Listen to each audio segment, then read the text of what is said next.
¿Qué tal? ¿Cómo estamos? Bien, muy Eh, bien. Aquí con ganas de con- empezar. con- exacto, con ganas de hablar contigo, que eres psicólogo simpático de hace poco. Bueno, gracias, igualmente.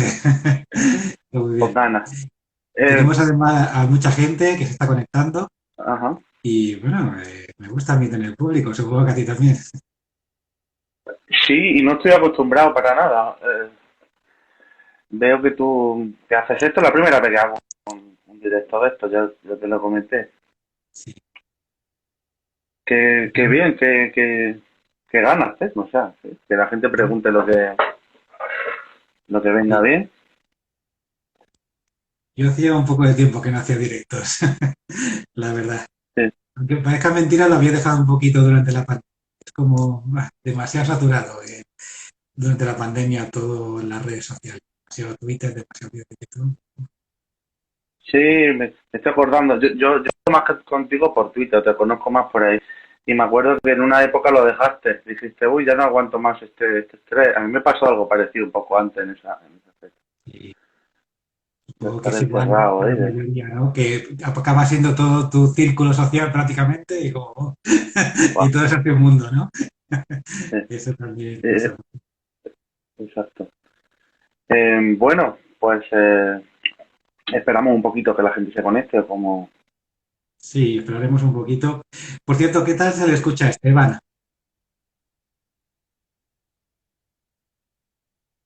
Bueno, para comprobar un poquito que a veces hay problemas, hay eco y ya estoy muy escaldado con esto. Me ha pasado yo un te poquito. escucho bien a ti. Yo tengo Vale, conectados los auriculares. Igual hay algún problema, yo creo que no.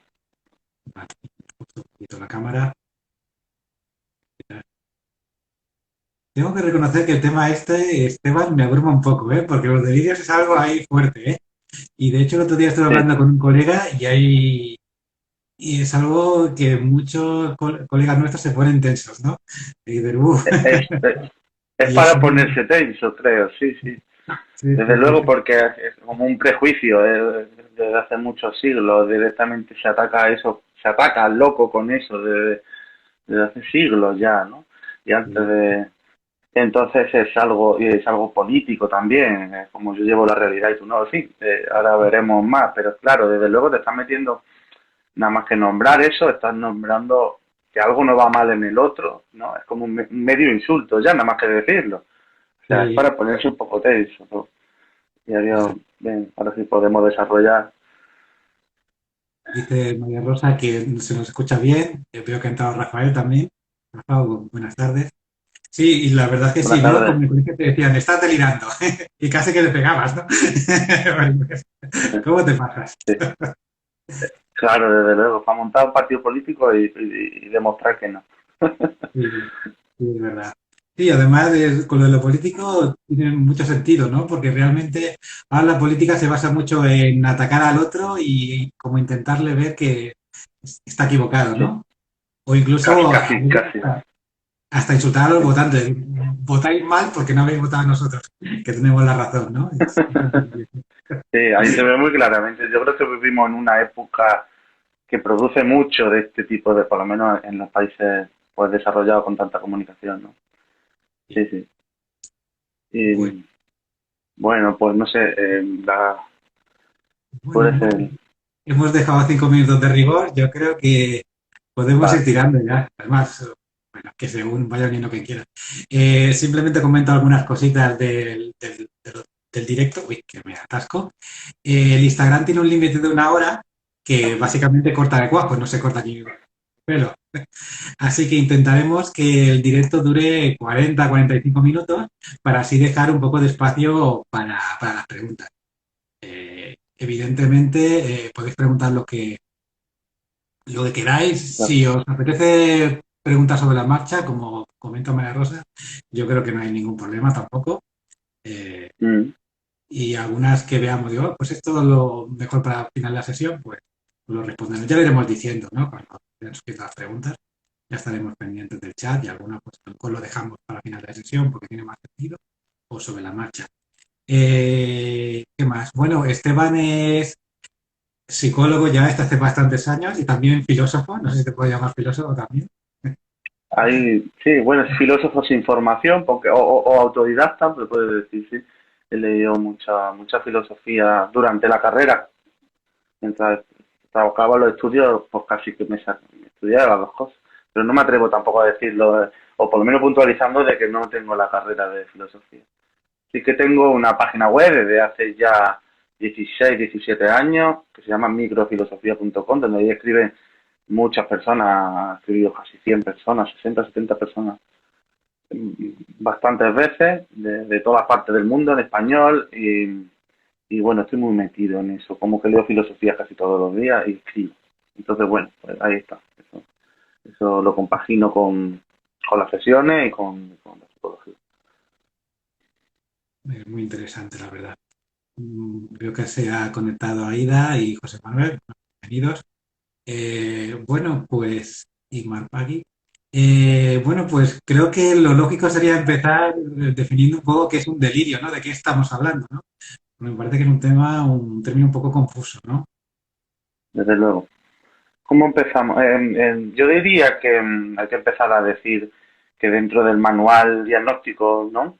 Dentro Sí. de, pues, como síntoma, ahora se puede utilizar como síntoma de una forma legal, hacer un diagnóstico sobre alguna patología y entonces resulta que si hay delirios, pues eso puede definir qué tipo de diagnóstico hacer desde el punto de vista clínico. Entonces ahí viene un poco marcando eh, que la gravedad del delirio, porque si nos ponemos a pensar en los delirios, en los diagnósticos, pues nos podemos encontrar con la esquizofrenia, con la depresión mayor, igual con algún tipo de delirio que tiene que ver con la tristeza, no la culpa y todo esto, la vergüenza.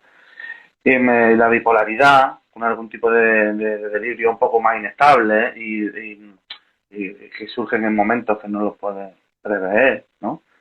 Y bueno, quizá el TLP, aunque no es exactamente eso, porque mucho componente de duda, pero también hay gente que dice que se parece mucho, ¿no? Digamos, entonces esos son cuatro, que los que llamamos los cuatro grandes, o los que se llaman.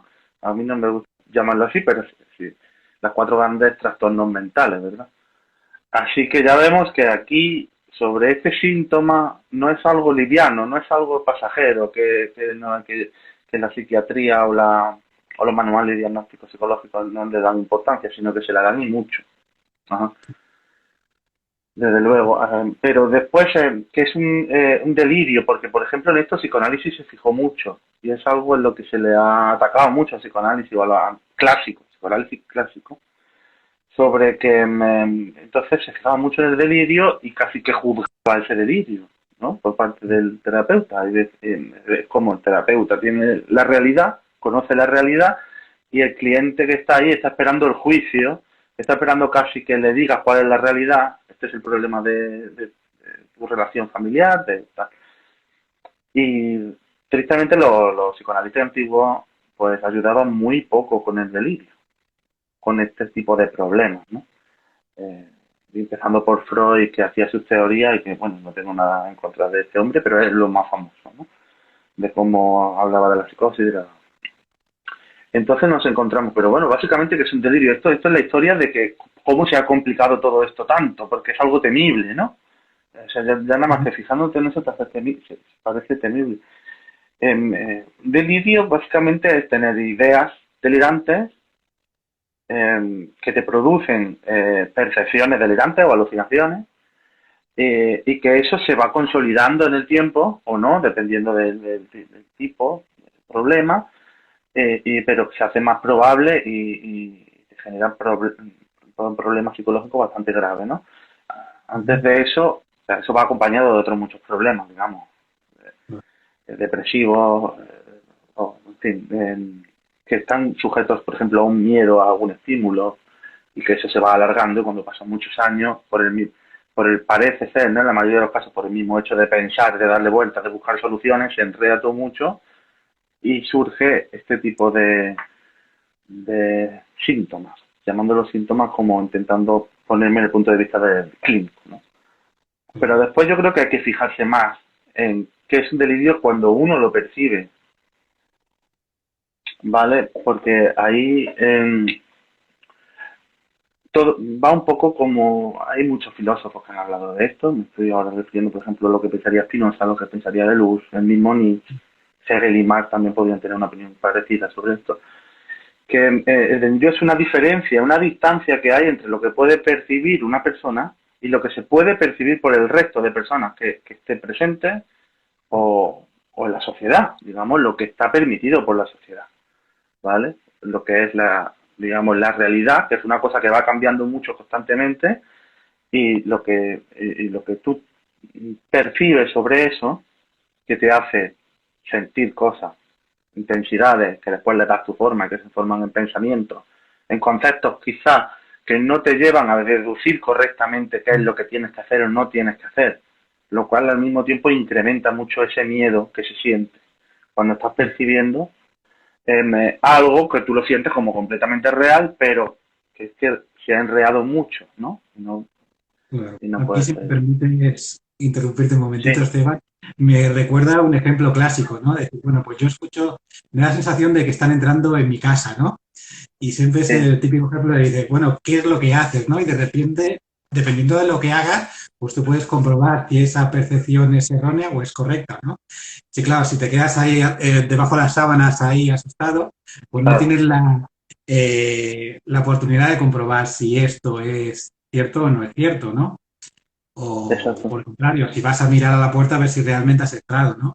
Y además este yo creo que es un buen ejemplo porque es algo que nos pasa en la cotidianidad, ¿no? Y se puede extrapolar a otras personas, ¿no?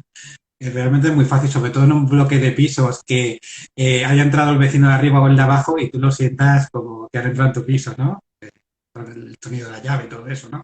Y es un buen ejemplo, ¿no? Y de hecho, puedo adelantar un poquito para los que se preguntan de cómo funciona la terapia psicológica en este aspecto, va mucho de aprender a comprobar si la percepción es correcta y quitarle un poco de poder a las ideas y a las Claro. imágenes que nos vienen a la mente, ¿no? Que muchas veces son completamente automáticas.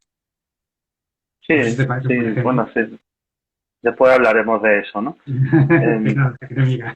pero sí, sí, desde luego es algo en el que hay que acompañar a esa persona y en cierto modo yo creo que sentir tú eso, meterte tú en esa forma de pensar, porque eso se puede preguntar y al final comprende la forma de pensar que tiene, si tiene un miedo a algo.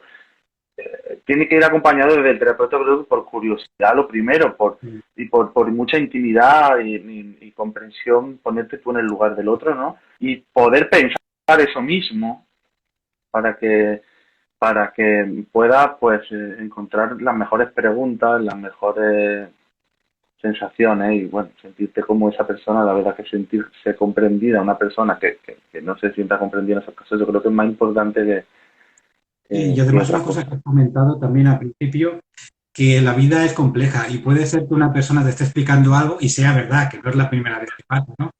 Puede ser que una persona Sí, te diga, no, es que me están persiguiendo y tal, y realmente sea verdad. Y hayan contratado a un detective y la estén persiguiendo. Otras cosas oye, más raras han claro, visto, ¿no?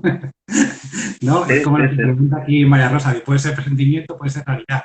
Pues hay que acompañar un poco a la persona, ¿no? Y descubrir con ella si es verdad o no es verdad, pero sobre todo no presuponer, porque se puede patinar muchísimo, porque tanto puede ser verdad como no puede no serlo, ¿no? O estar entre 50-50, ¿no? claro. Sí, sí, sí, me estoy acordando de muchas cosas, ¿no? Porque tiene que ver con la complejidad, ¿no? La Claro. dificultad que tiene también de esta posibilidad de que surjan los delirios, y con delirios me meto también los delirios alucinatorios, ¿no? Las percepciones alucinatorias. Entonces, ¿cuál es la dificultad que vivimos en este tipo de sociedades, en las que hay muchas formas de pensar, muchas formas de sentir, muchos signos, símbolos de todo lo que representa eso mismo, cultura, raza, etnia, formas de pensar, y se mezcla todo mucho. Y además la velocidad de procesamiento, yo creo que en estos delirios del día a día, en la velocidad a la que entendemos las cosas, creo que te mandé hace unos días un audio por WhatsApp en el que había una frase de una mujer y si la escuchaba y prestaba atención a que vaya a decir algo, escuchabas eso. Y básicamente es algo muy simple, un delirio perceptivo, pero que no, tú no piensas nada ni te pasa nada, simplemente que intentas ponerte en su lugar y como no lo entiendes, como que inventas la palabra que falta, ¿no? La palabra que más sentido le da a eso. De hecho, aquí, si me lo permites, también influye mucho, me parece a mí, la historia personal, ¿no? Por ejemplo, si uno tiene una idea de que le ha parecido oír que se ríen de él, ¿no? Por ejemplo, ¿no? Sí, Dependiendo de la historia que has tenido, pues es más fácil que le des credibilidad o no a ese sentimiento que te puede venir, ¿no? Por ejemplo, si has tenido una historia de anterior de bullying o de que se hayan burlado, pues es más fácil que le des credibilidad. Oye, pues realmente se están riendo de mí, ¿no? O te vienen sí, ideas, como eres un inútil, pues es más fácil que le des credibilidad y poder a esa idea cuando has tenido una historia en que, yo qué sé, tu padre o tu madre te han estado machacando, ¿no? También es importante ver la historia que hay sí, detrás, que desde luego. influye en los delirios y en la Ah, credibilidad que le das de lo que estás escuchando. sí, claro, o sea, desde luego que con las creencias que tenemos, ¿no? Pues yo también tengo este punto de vista como tú, porque las creencias que tenemos, las ideas que tenemos muy asentadas, muy seguras, puede ser que no sean del todo realistas, que no sean del todo posibles, pero no estamos tan acostumbrados, porque no lo han dicho mucho, porque no ha pasado mucho esa circunstancia y las damos como seguras, y eso sí que puede producir la percepción alucinatoria, porque te- tendemos a ver eso mismo, a comprobar de nuevo que está pasando lo que ya sabemos que va a pasar, ¿no? Como en la persona también que está gorda o mucho y tiene un complejo, puede pasarle, ¿no? Quizás más en la adolescencia, bueno, en este ejemplo, que cuando alguien se ríe de él de lejos puede pensar que se están riendo porque está gordo o simplemente, claro, eso tiene que ver con el miedo siempre de base, ¿no? La mayoría de las veces. Miedo más complejo o más simple. Una experiencia detrás. De hecho, en el artículo que pusiste, que por cierto lo recomiendo un montón, yo os pondré el enlace, yo os pondré una publicación aquí dedicada a Esteban con el artículo que es muy chulo. Tú, por ejemplo, hablas de Don Quijote, ¿no? Que es la Sí, persona que sufre delirios por excelencia de, de la de literatura, ¿no? literatura, ¿no? Y él ve, bueno, pues un poco que tiene que ver con lo que se están riendo de mí o lo que sea, ¿no? Él, por el contrario, ve signos, ¿no? Señales de que hay monstruos y villanos por vencer y todo esto, ¿no? Es súper interesante, ¿verdad? No sé si Sí. quieres comentar algo. Bueno, lo primero, yo me leí el Quijote algunas veces, me gustó mucho hace tiempo. Y tú también, porque me lo comentaste que te lo leíste hace Bueno, poco, ¿no? me he leído la primera parte, todavía estoy Ah, pendiente. bien, pues no sé en qué momento, al final de la primera parte o al principio de la segunda, Sancho Panza dice algo a una gente que hay por ahí en una batalla y le pegan una paliza a Sancho Panza como tan normal a lo largo de toda la historia, ¿no? Y Don Quijote, el protagonista, le recrimina que por qué ha nombrado el signo, que no se nombran los signos de eso que estaba recriminando él. Lo hubiese dicho con otras palabras, ¿no? Para no despertar toda esa furia y esa ira. Y poco después, pues Don Quijote se convierte en esa afición en otro tipo de caballero, el caballero de la triste figura, de los leones, y acaba por el de los delincuentes y humanos. Y después se cura de ese tipo de delirio. Eso es el spoiler que acabo de hacer de Don Quijote. Entonces, en ese momento, casi que cuando Don Quijote se da cuenta de que al nombrar los signos está provocando que venga el mal hacia él, de una forma esotérica en la Sí, novela, y también a personas que van a pegarle, ¿no? Pasa después a tratar los signos de otra forma. Entonces, cuando tú has dicho lo de los signos, que ve el signo en los libros, que ve, ¿vale? A Dulcinea lo ve en cualquier mujer que se encuentra, que se va a hacer millonario y va a repartir tierra a Sancho Panza, todo eso vive con esa ideología, con esos signos, porque todavía no lo ha pensado nunca, ¿no? Creo que es muy representativo de todo el proceso de los delirios y bueno, y ese libro marca un poco el comienzo de esta forma de vivir que tenemos en Occidente. Esto, por ejemplo, lo aceptan filósofos como Hegel, que es uno de los más famosos de hace ya 100 y pico años. Y creo que es así, porque da una forma de pensar en el que reaccionamos al comportamiento de los otros y a los pensamientos de los otros y a los signos que nos crean y nos imponen y cómo nosotros damos respuesta a eso y no es algo tan lineal como era en la Edad Media los libros sagrados, las Biblias y todas estas cosas, ¿no? Yo creo que ahí está el cambio y el paso de un nuevo tipo de dificultades que en este caso es psicológica, ¿no? De interpretar esos signos, de saber quiénes somos y lo que significan y lo que nos incumben a todos. Esa es mi interpretación un poco de Quijote que va más allá de una novela. Y Ujú. es muy divertida. Sí, sí, sí. Es divertida, un poco de dificultad de leer, igual, porque claro, todo más antiguo. Sí, Pero bueno, no creo. no sé, lo mismo necesitas usar un diccionario. Bueno, al menos la edición que tengo yo es de edición con notas al lado y cada palabra rara te la pone. Y si alguien lo quiere leer, pues la edición del aniversario es mejor. Ujú. Pues sí, es interesante, ¿no? Los signos, ¿no? Y también es muy curioso que digas esto porque realmente es más, hay más delirios en el primer mundo que en el tercer mundo, ¿no? Y además los delirios son diferentes, ¿no? Son como más una naturaleza completamente diferente, ¿no? No tan agresivos ni perturban tanto a las personas los delirios que suelen tener el tercer mundo, ¿no? Por la naturaleza. Eso Ujú. creo que como lo comentaste también y Bueno, hay muchos estudios sobre esto y básicamente de los últimos que he leído van en la misma dirección, que en el primer mundo hay bastantes más delirios y que en el mundo subdesarrollado y tienen peor solución, peor tratamiento, peor desarrollo en ese tratamiento y surgen muchos más.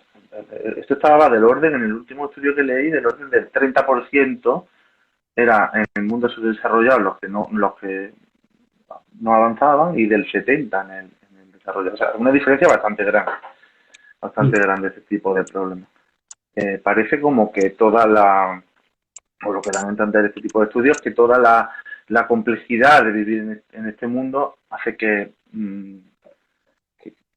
sirva de estímulo, ¿no? De dificultad para superar este tipo de dificultades, porque constantemente tenemos que analizar cosas, signos, símbolos, y, y puede que nos dificulte mucho eso.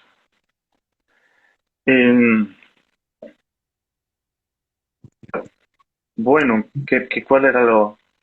María Rosa pregunta que qué tipo de delirios son los del Don Quijote, que si son delirios de grandeza, de algún Sí, tipo. de grandeza muchísimo, sí, sí, sí. Él quiere, pues, matar a muchos moros, enfrentarse contra gigantes, porque él es muy fuerte y tal. Y eso tiene en su cabeza. Coger a la princesa Dulcinea, heredar una isla y y regalarlo a Sancho Panza y siempre le está convenciendo de que va a llegar a hacer eso y tal. Hasta que lo que le pasa a este hombre que cuando se enfrenta con la realidad una y otra vez y le pegan muchas palizas, se equivoca muchísimas veces, se ríe mucho de él, pues llega un momento en el que se da cuenta de que quien él pensaba que era Dulcinea, pues es una mujer que trabaja criando cerdos, de que quiere mucho a sus amigos, al cura, tal, y de que se va a morir y se cura.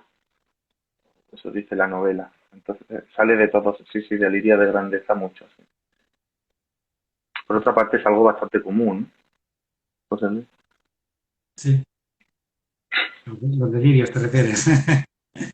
de grandeza, ¿no? De orgullo, de... Sí, también una cosa que no os comentaba, también existen somos susceptibles todos de sufrir delirios en cualquier momento de la vida, sino una variante más subclínica, y también hay los delirios de final de la vida, ¿no? Mucha gente que vive, se muere de viejo, pues también sufre delirios, ¿no? Que vea a los conocidos y todo eso es experiencia normal, ¿no? Uh -huh. ¿Tú tienes Interesante. experiencia? Me dijiste. Sí, claro. Pues nada, es algo común en personas mayores, ¿no? En los últimos momentos de la vida que vean que les parezca ver que han venido a sus familiares del pueblo a visitarles y cosas así, ¿no? Esto también pasa muchísimo. Uh -huh. Sí, en esos momentos, ¿eso por qué será? O sea, me da... Yo creo que tiene mucho que ver por el esfuerzo que hay que mantener, ¿no? Mm, Para darle sentido a todo lo que vemos, lo que oímos, y para organizar todo eso. Sí es verdad que yo no he tratado con personas mayores porque me dedico a otra franja de edad normalmente, no lo he tratado ese tipo de problemas. pero sí lo he conocido en la vida personal, ¿no? Y es como, es muy fácil engañar a una persona mayor, es muy fácil hacer que, si te pones a engañarlo mucho tiempo, eso se convierta en un delirio. Es decir, porque se pierde toda esta capacidad de relacionar todos los sentimientos, las emociones de la gente y aparte los significados de lo que te dicen, las palabras, unirlo y realmente es muy complejo, ¿no? Creo que viene al caso de deterioro de la capacidad cognitiva y de razonar de estas personas y que es más fácil que prefieran una idea simple, aunque esté pues, apartada de lo que se puede pensar. Sí, supongo también debe ser lo que comentas, ¿no? Una cuestión de, de edad, básicamente, ¿no? ¿Qué pasa? ¿No? Tampoco me Ujú, gusta a mí hablar de esto de esta forma porque pienso también, no sé, hay mucha gente mayor que esto le tranquiliza, ¿no? De hecho, hay una vertiente espiritual, ¿no? Sobre todo cuando hablábamos, por ejemplo, de que la gente del pueblo, los he visto, cosas que les tranquilizan, ¿no? Y es curioso, sí, también hay demencias también, un tema complejo, desde luego. Y delirios, que pregunta María Rosa por otro tipo de delirios, bueno, están los delirios un poco, hay varios tipos, hay los de persecución, ¿no?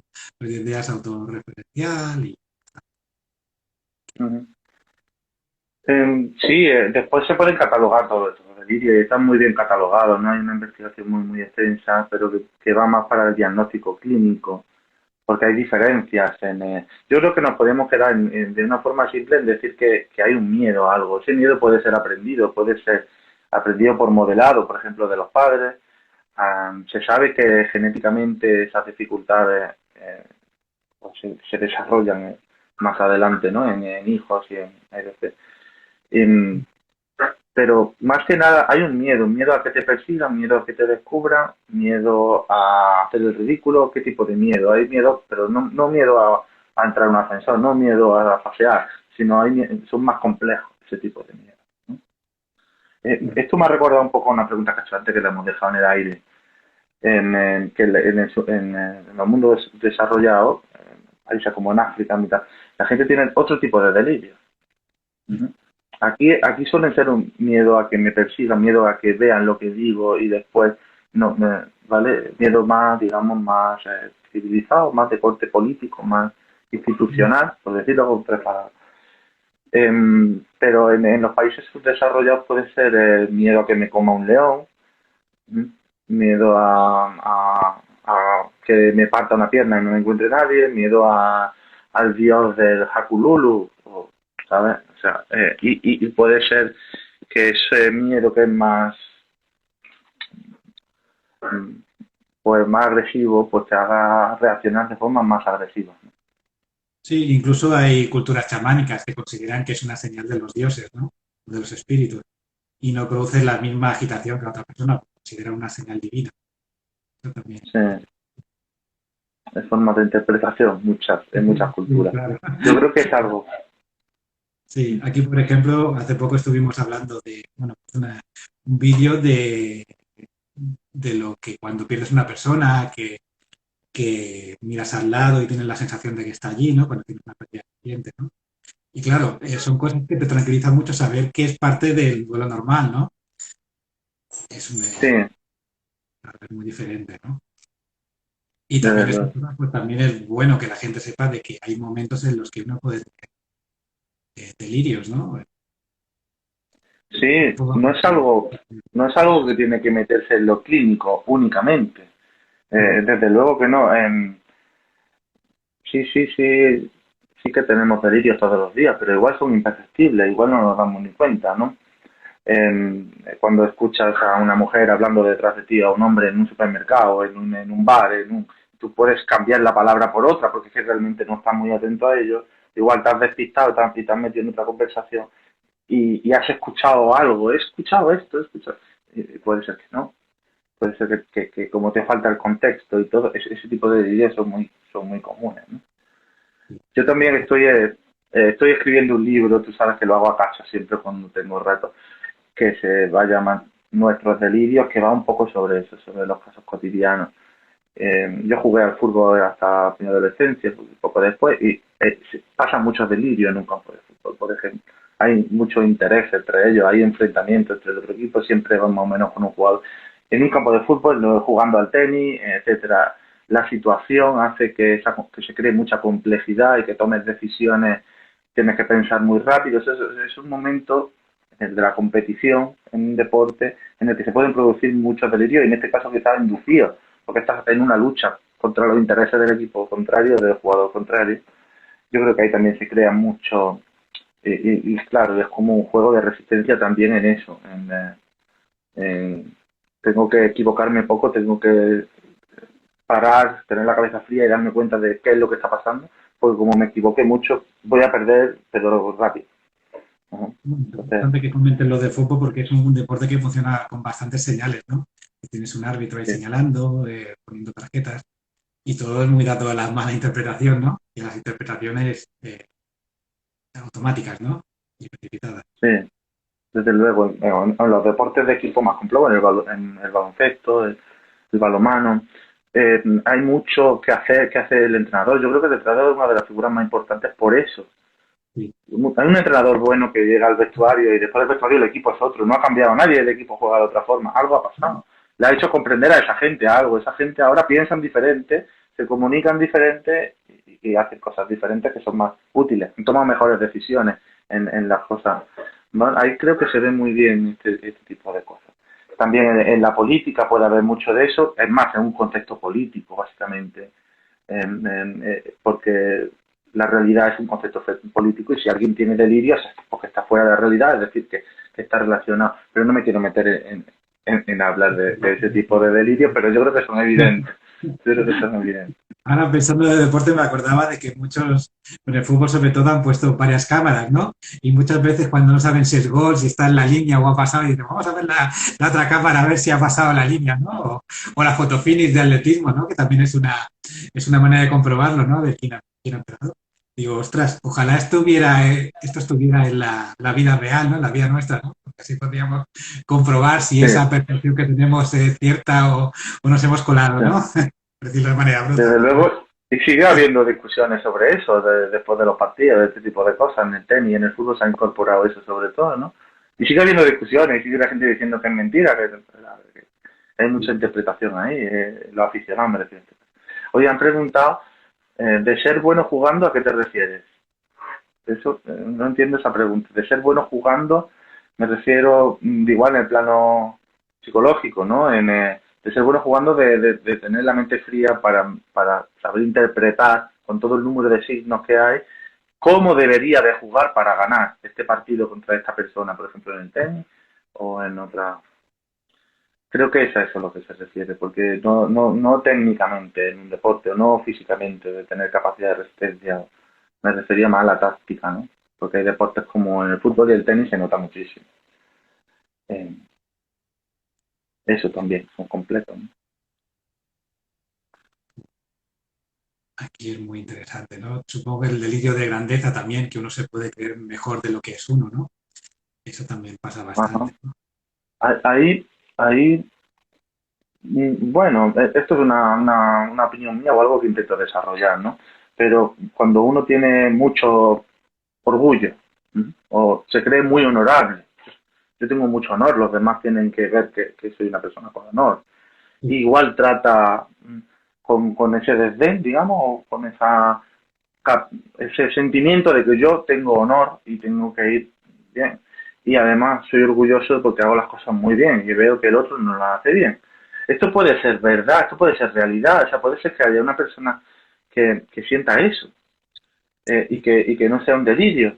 Pero si siente eso, también debería de sentir, en parte, que compasión por la otra persona, porque se ha dado cuenta de cómo él ha aprendido a hacer eso, y al mismo tiempo también expresar esa tristeza, esa necesidad de ayudar al otro, ¿no? Y si uno se siente honor, pues también cuando haya una injusticia o hay algo, pues debe de reconocer eso y debe de reconocer también en qué forma yo también he perjudicado a los otros. Es decir, si nos centramos solo en que alguien es muy orgulloso y se ve como si fuese más que nadie, siempre puede ser que surja un problema bastante complejo, porque estamos hablando de sentimientos bastante complejos, que no son simples, ¿no? Que tienen que ver con cómo nos relacionamos entre nosotros y cómo nos sentimos respecto a eso. Por lo que cuando hay alguien que digamos que es muy orgulloso, pues, muchas veces estamos viviendo en delirios de ese tipo todo el rato, porque nosotros las personas nos queremos ver que hacemos las cosas bien, no vamos a estar siempre pensando que lo hacemos todo mal. Es decir, hay un límite, quizás es difícil. El límite siempre decimos que es cuando cuando todo se apaga se pone negro, es decir, si llegas con ese tipo de sentimientos que ha ido haciéndolo, han ido formándose desde hace muchos años, cambian tu forma de percibir, están asentando una forma de pensar, eso no es fácil de cambiar, ¿no? No quiere decir que en sí sean problemas todo eso, pero o que ese tipo de delirio realmente te vaya a generar mucho más, pero sí que vas a, a notar cada vez más que las otras personas reaccionan de forma diferente, ¿no? Entonces no quiero decir que no haya que ser orgullosos. Uno, eso es un sentimiento que, bueno, que está bien. ¿Puede producir más delirio? Sí. Igual también el que siempre siente culpa por todo tiene también un delirio, es decir, que no me quiero ir a ese tipo de... Claro, también, bueno, la culpa muchas veces tiene que ver con la atribución, ¿no? De que, bueno, a qué parte soy responsable de lo que ha pasado, ¿no? Y Claro, eso sí, tiene que discutir en terapia tranquilamente, racionalmente, y claro, también es complejo. A veces que sí que es verdad que has tenido la culpa, ¿no? Como, por ejemplo, cuando has tenido un accidente de coche y te vas conduciendo, ¿no? Esto es más difícil de llevar, ¿no? Otras veces sí que es más fácil racionalizar, ¿no? Todo es tan depende, ¿no? La palabra estrella que decimos nosotros. es que, exacto, esa es la palabra más usada por nosotros, porque sí, todo tiene que ajustarse al contexto de esa persona. Ajá. Y a cómo percibe eso, si eso se encaja más o menos, si tú lo puedes comprender, porque siempre va a ir transformándose, ¿no? Las personas que no tienen problemas que le afectan negativamente, psicológicos, como queramos normal, y también las personas que medianamente viven una vida pues funcional, pues siempre estamos cambiando nuestra forma de ver las cosas. Creo que esto es de lo más conocido de la psicología, es decir, cuando tenemos un recuerdo, se activan las mismas, si nos queremos poner biológicos, se activan las mismas neuronas y otras más, y cambian el recuerdo, ¿no? No sé, hay mucha... Eso yo Y creo que está bien asentado. los recuerdos, bueno, podemos hablar también que los recuerdos muchas veces son falsos, ¿no? Como Sí, cuando nuestros padres nos explican ahí, ay, pues cuando tuviste 3 años, pues hiciste una pataleta porque no te compramos aquel juguete. Y ese recuerdo no lo tienes tú propio, sino que te lo han creado a partir de un relato, ¿no? sí, Ese desde ejemplo, ¿no? luego. Voy a contar una cosa personal, si me lo permite, porque tuve un accidente de moto con 16 años. Sí, Em, eh, me choqué contra una farola con la cabeza, ¿vale? Llevaba casco y tal, y caí en coma. Y bueno, cuando estás en coma, pues nada más que 3 días, tienes amnesia anterograda y retrógrada, quiere decir que no te acuerdas de lo que has hecho. Yo tengo recuerdos de salir de esa discoteca, hablar con una persona que estaba allí, irme en su moto con ella, y girar bruscamente de un sitio y darme contra ese palo, que los he ido creando yo mismo.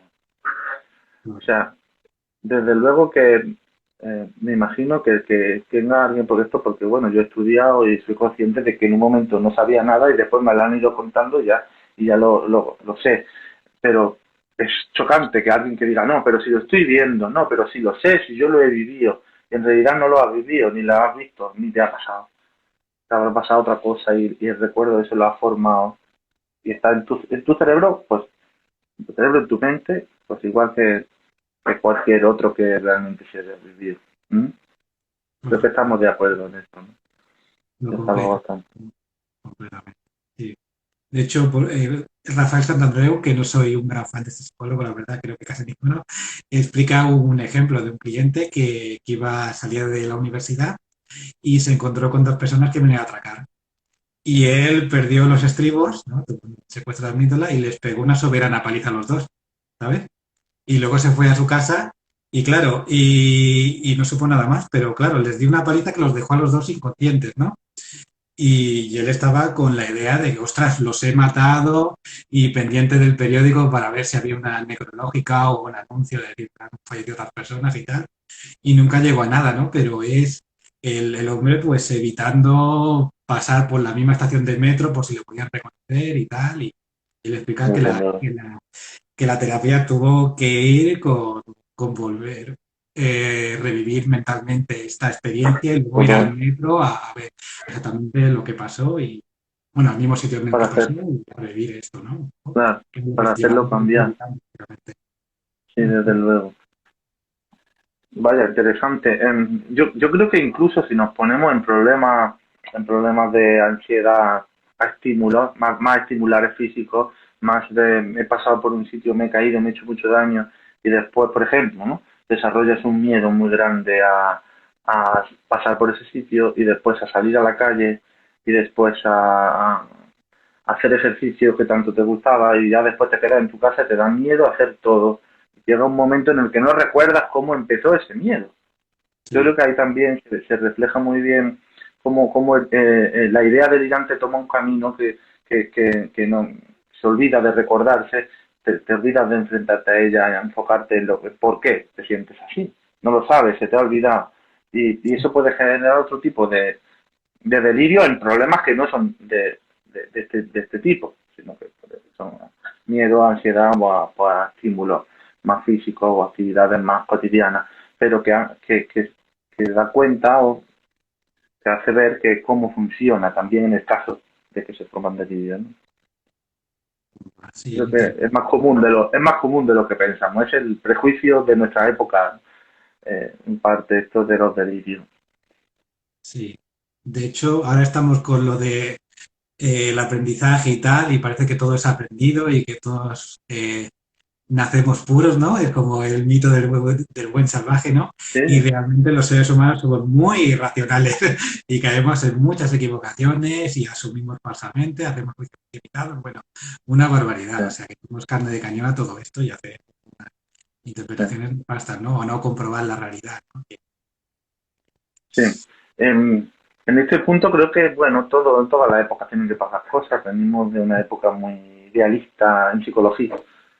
Sí, Y ahora, pues quizá en una que también tiene sus errores, ¿no? Pero creo que iremos hacia adelante, desde sí, luego.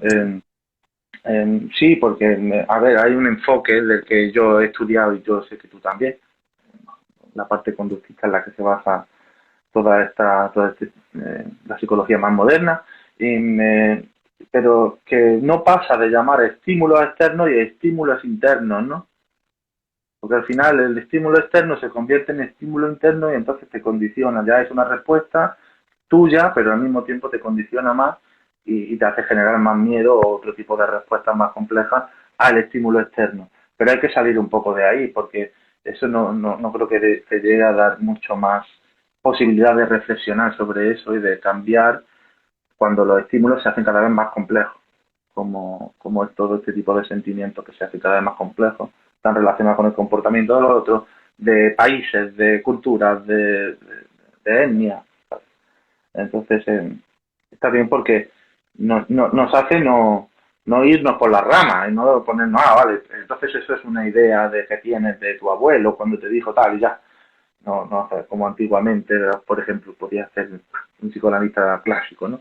Pero también no llegar ni siquiera a empezar a interpretar o a dar esa posibilidad a la otra persona también puede ser un poco contraproducente, ¿no? Ese es mi punto de vista.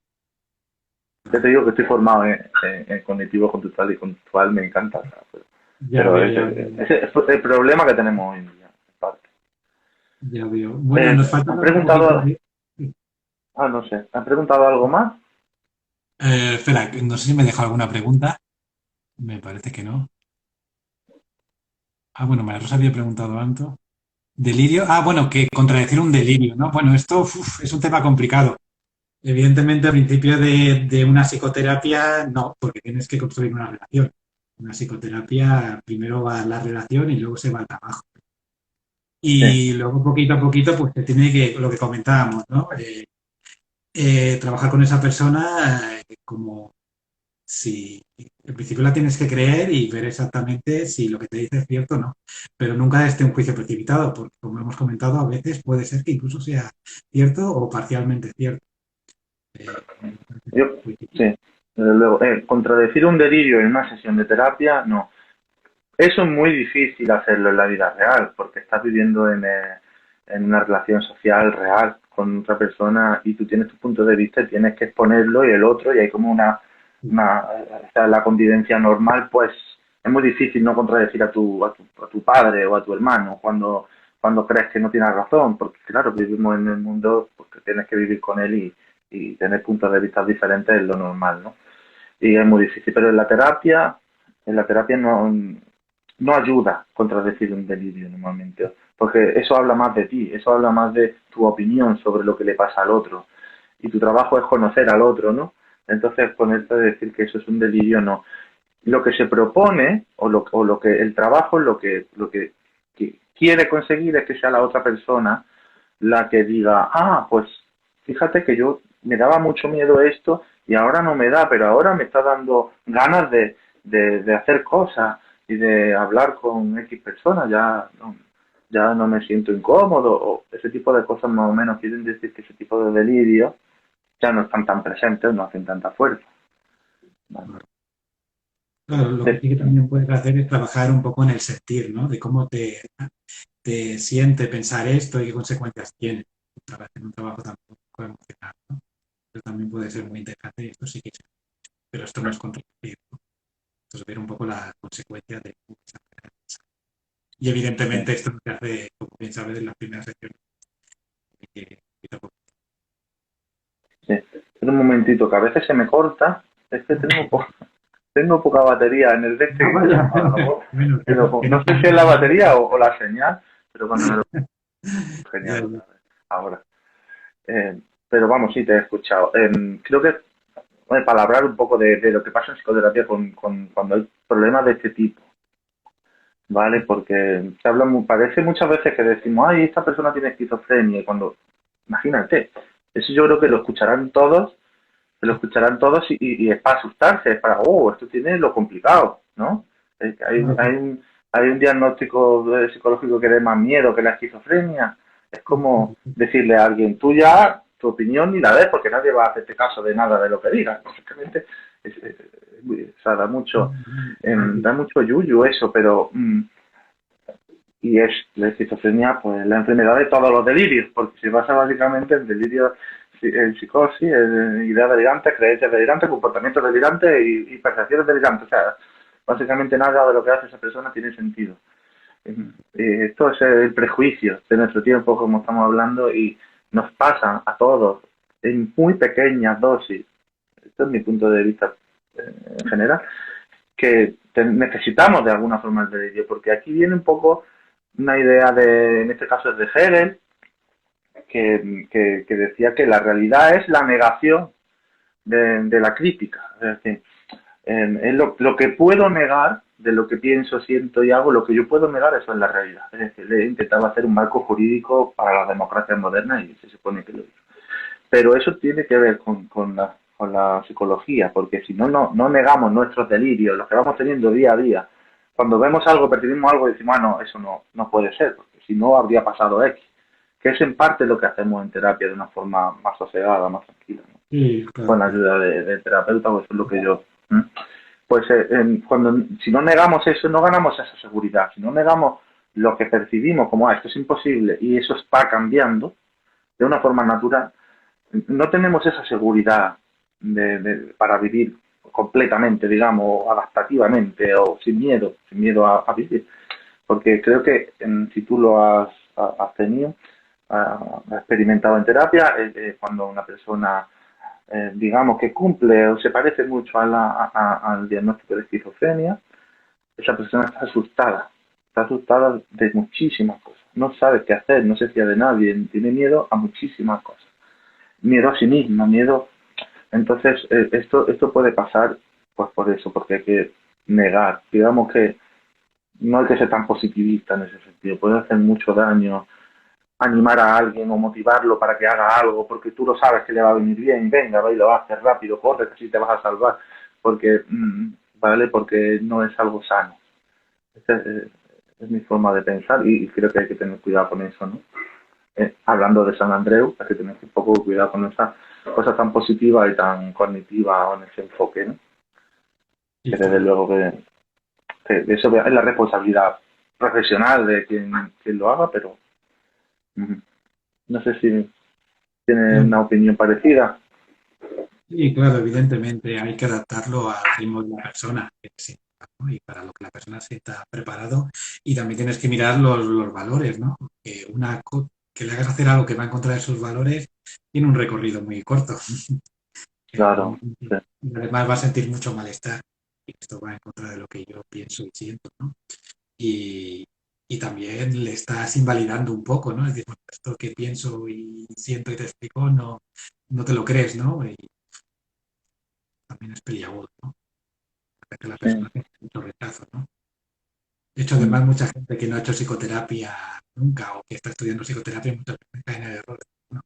Es que vosotros vais muy lentos con esto, ¿no? Yo en 4 sesiones lo hubiera arreglado, le hubiera dicho esto y lo otro, ¿no? Y ya está. Con 4 sesiones ya está, ¿no? Y no, es que las cosas se hacen lentamente porque la persona necesita hacerlas lentamente, ¿no?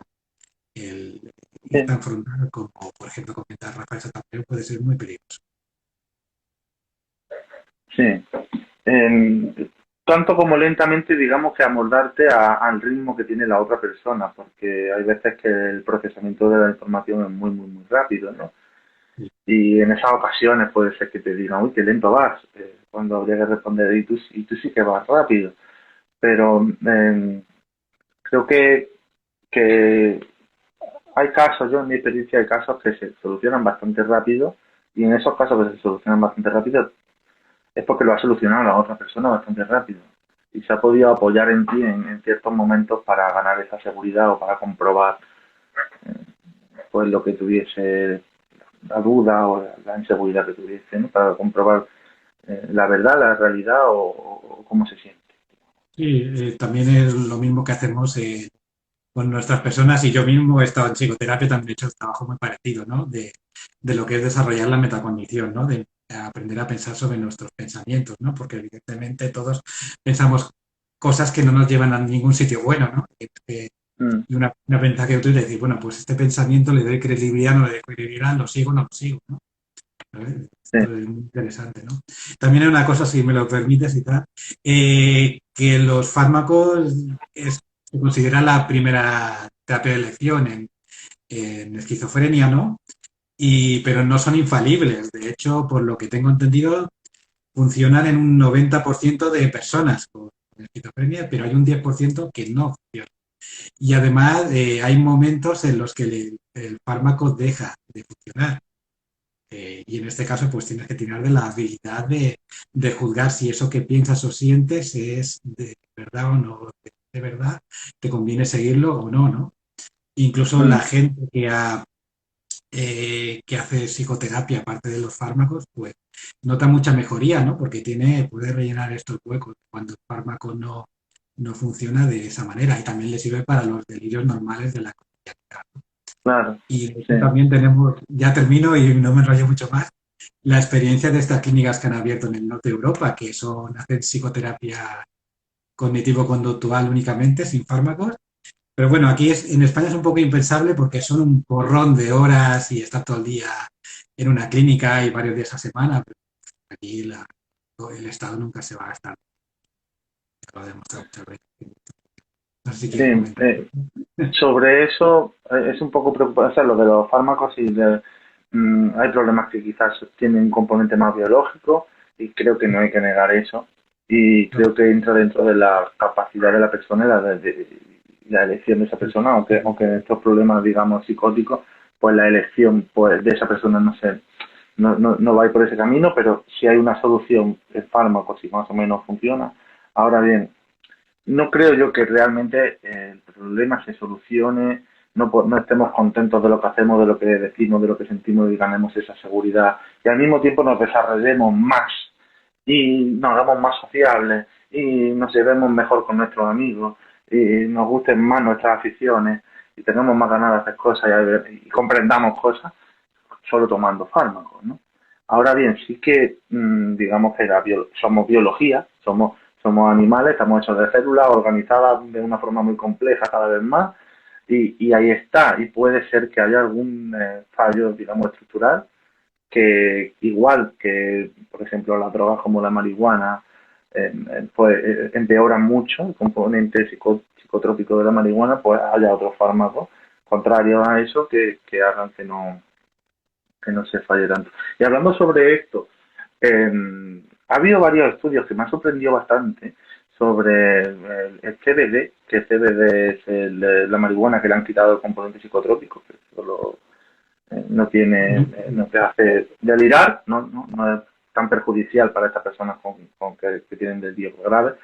Tiene muy buenos resultados en personas con esquizofrenia, con TLP, sobre todo. Creo que en esos estudios se han hecho en esas personas. Entonces, bueno, tiene buenos resultados, digamos, como fármaco, no tiene efectos secundarios. Dicen estos estudios, tú sabes que hay tantos estudios que tampoco te puedes hacer un par de ellos.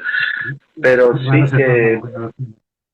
sí que no creo que haya que negar que tenemos una base biológica y que, aparte de que tenemos que vivir con ello, y de ahí sale nuestra capacidad, nuestro bienestar o nuestra adaptación al mundo y nuestras ganas de hacer cosas y no quedarnos y no estar insatisfechos completamente, pero también puede haber un fallo en esa estructura, ¿no? Para en esa base biológica, en lo que somos, en esas células, cómo se unen unas con otras, en esa química, ¿no? Claro, no es muy interesante. Bueno, yo sabes que soy un fan ahí de la terapia combinada, yo lo recomendaría en este tipo de casos, pero evidentemente la persona tiene que estar con lo que se sienta un poco cómoda, ¿no? Y la esquizofrenia, ya en casos más no tan graves, pues lo que la persona convenga. Bueno, todos depende, como siempre. Bueno, pues ya se nos echa el tiempo, nos va a dar una patada esto. Nos cortan, nos van a cortar, ¿eh? Sí, ay, qué poco, se queda casi una hora, ¿verdad? Yo seguiría hablando, además creo que da para otra hora más o al menos, o tres más, ¿no? Se nos quedan muchos temas en el tintero y sé que hemos dado solo una pequeña pincelada. Sí, hemos intentado concentrar, ¿no? Lo que creo que era más importante para que la gente lo supiese o para contribuir con nuestro granito de arena. Porque muchas veces a mí me pasa, para acabar, quizás, a mí me pasa mucho que hay personas que no pueden permitirse un psicólogo. Hay personas que Sí, me llaman por teléfono que no pueden permitirse pagarme. Y me sí, dicen, mira, discúlpame si puedes hablar conmigo media hora. Y yo hablo con esas personas. Espero que ahora no me llamen un montón. Pero sí, desde luego. Porque sí, bueno, pues siempre informo a cualquiera que va por la calle un negocio y entra para preguntar, pues igual, pues yo por teléfono pues informo, aunque ya sepa que no tiene dinero para pagar y bueno, ya hablamos un rato. Y por esas personas quizás es necesario que esté más, que haya más información expuesta de una forma pues mucho más precisa en Internet. Bueno, porque sí que ahora la divulgación en psicología está de moda, pero la divulgación en psicología normalmente se coge cosas simples y con mucho sarcasmo, con mucho humor o con mucho sí. hacer grupo de los míos, hacer grupo de los que piensan como yo, y creo que eso no es tan bueno para la persona que después lo ve en su casa. Así que bueno, me ha gustado por eso, por esta charla contigo. A mí también, Esteban. Cuando quieras repetimos. Así directo te lo digo Sí, porque de acuerdo. Habría que hacer más. Estaba yo pensando de hacer algo como cosas en directo, así que si quieres podríamos hablar de cosas. O sea, esto está por ver, porque hay que sacar de vez en cuando una horita o dos veces a... Esto tenía pensando yo, pero bueno, ya te contaré. No me voy a poner a hablar. Esto se corta, Manuel, corta de cuajo, te llamo en el momento. Simplemente despedirme de toda la gente que se ha conectado aquí, que muchas gracias, espero que os haya gustado. Si tenéis alguna pregunta, pues tanto a Esteban como a mí la podéis enviar sin ningún compromiso y estaremos Ujú. encantados de responderla. Sí, sí, desde luego. Desde luego, un placer haber estado aquí y bueno, con todas estas personas que se han unido, que no sé cuántos son ni nada, ya me comentarás, pero he visto muchos nombres y muchas personas. Muchas gracias a todos. A vosotros. Venga, hasta Delirio ahora. segunda parte. Ok, adiós. Gracias. Es una buena peli esa. A ver si puedo. ¿A la cortas tú?